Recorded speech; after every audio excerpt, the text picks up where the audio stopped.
guys, Lasika here, and I am at the Mille Miglia 1000 Experience UAE. It's my second time. As you can see, some of the rarest, most exclusive hypercars, supercars, classic cars, you name it, at this event. And the best part about being like a no-name YouTuber is I can just sneak in. I can just blend in the crowd and just enjoy the cars silently to myself, but I'm not going to do that today. What I am instead going to do is showcase some of my favorites. I've already had my coffee, done the rounds, saw what was there to see, and I'm just gonna tell you, the selection here, like people who've entered the Mille Miglia this year, it's pure class. And of course we start with this. This is a McLaren P1. It was a car that was on my wall as a kid. It was basically a new era for supercars and hypercars as we knew it, because this was one of the first cars, besides the Porsche 918, to introduce hybrid technology to the supercar game. It's got like 900 plus horsepower, and as you can see, is a proud member of the Big Wang Gang. This is basically a special track-focused hypercar with hybrid technology. It ushered in a new era when it came out in 2013. Yeah, back in 2013, something you gotta remember was that the only hybrid cars that were in the mainstream were cars like the Toyota Prius, the Lexus CT200H, and the Honda Insight. All pedestrian cars that basically told car enthusiasts, yeah, the future of cars is gonna look boring. But no, here McLaren came to save the day. Basically they said, no, we can slow global warming and we can also kick your butt on the Nürburgring. And this is the car we have to thank for all the 1000 horsepower plus hypercars we have today with both electric motors and combustion engines. I mean, come on, just look at it. It's definitely a treat for the eyes. Okay, this car was not here when I came. This is a Chinese car called the Ion Hype-Tech SSR. It was launched in Dubai back in May, and it was launched at my workplace. So I got to see the car even before it was unveiled to the public. Of course, the staff were not allowed to take photos, but it was in this exact same shade of yellow. An absolute beast of a car, all electric, and oh. Looks like the birds don't agree with my opinion. Well, each to their own. What you gonna do? And here we have a one-of-one Koenigsegg prototype that was unveiled at last year's Mille Miglia. You can, of course, I went more in depth into this. I went more in depth in the previous video I made about the Mille Miglia, which happened last year. You can, of course, check that video out after you finish watching this one. It's probably more interesting than this, but you can make your own judgment. What we have here is a Ferrari 275 GTB, an absolute beautiful car, a motorsports legend in its own right, and turns out a great grand tourer. Of course, somebody's entered this in the Mille Miglia. If I'm not mistaken, this one has a 3.3 liter Colombo V12. A 3.3 liter V12, that's practically unheard of today, but then that was how Italians made cars back then. And here we have a 2008 Bentley Brooklyn's Coupe, an absolute beaut. It's one of my dream cars. And something funny I saw while I was passing by. The guy's using the same LensCent. The guy's using the same LensCent AM/FM transmitter / phone charger that I'm using in my E39. Sometimes with these older cars you need to make sacrifices because they don't come with, your connectivity and whatnot. That came much later.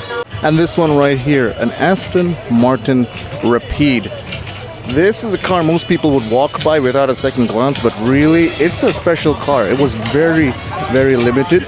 It was built at a time when manufacturers were looking to break into the sports car manufacturers were looking to break into the luxury sedan market, because at the time, German executive saloons were all the rage. You had the Audi RS4, the BMW M3, and you also had the Mercedes C63 AMG. Aston Martin wanted to get into the action, Like you know, Porsche also broke into the mold with their Panamera. This was supposed to be Aston Martin's foray into that market. Lamborghini was also preparing their own concept car for production, the Lamborghini Aston. One thing I'll point out are these doors. They just look gorgeous with those recessed handles. But one more special thing about these doors is they don't just open outwards, they also open slightly upwards.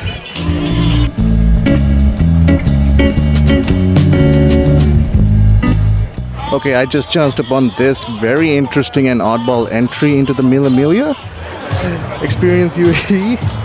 That is a Renault 5 GT Turbo.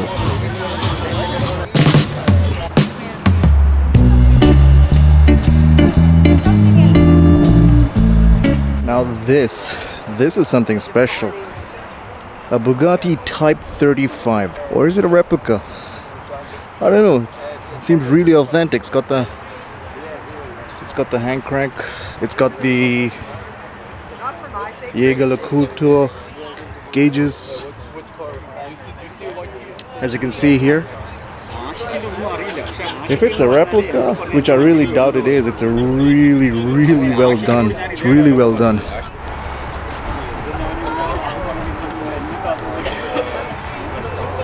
Well, Kanye might have called this car a Lamborghini Mercy, but it's actually pronounced Murcielago.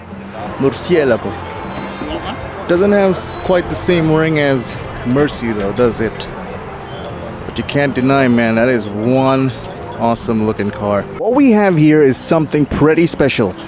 A 450 SEL 6.9. For those of you who don't know why this is special, let me explain it to you in 2 words. Well, 3. Mercedes sports sedan. This was the prototype, or this was basically the first draft of what was to become the Mercedes sports saloon. For those of you who don't care about Mercedes history, let me also tell you one more reason why this car is special. That is the movie Ronin. Ronin is one of the best car chase flicks of all time. Well, there's more to the plot than that, but you get the idea. And if I'm not mistaken, the one in Ronin is exactly the same color as this one. How cool is that? Here we have arguably one of the most beautiful cars of all time. The E9 BMW 3.0 CSI. Well, that was close enough.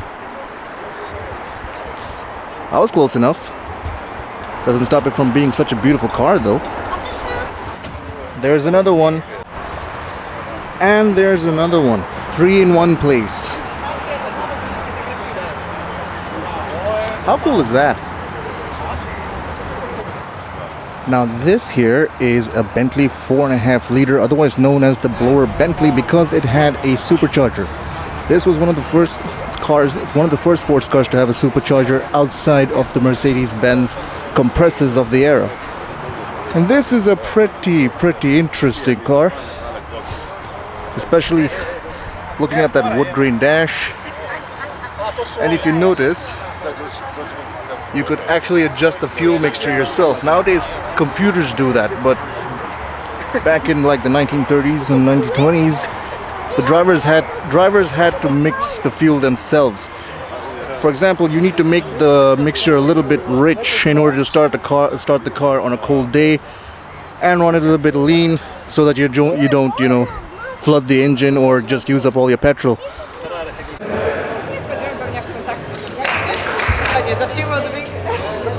Hello there, my name is Annette. To the point from Sandra and Simon as well. I drive a premium car and I can tell you the cars put things into perspective, and what Simon said as well. Same story. It's like you need to be a little bit of when I came up from premium car, I couldn't play, I couldn't follow the black. Nein, Zeit. Ich habe erst neulich.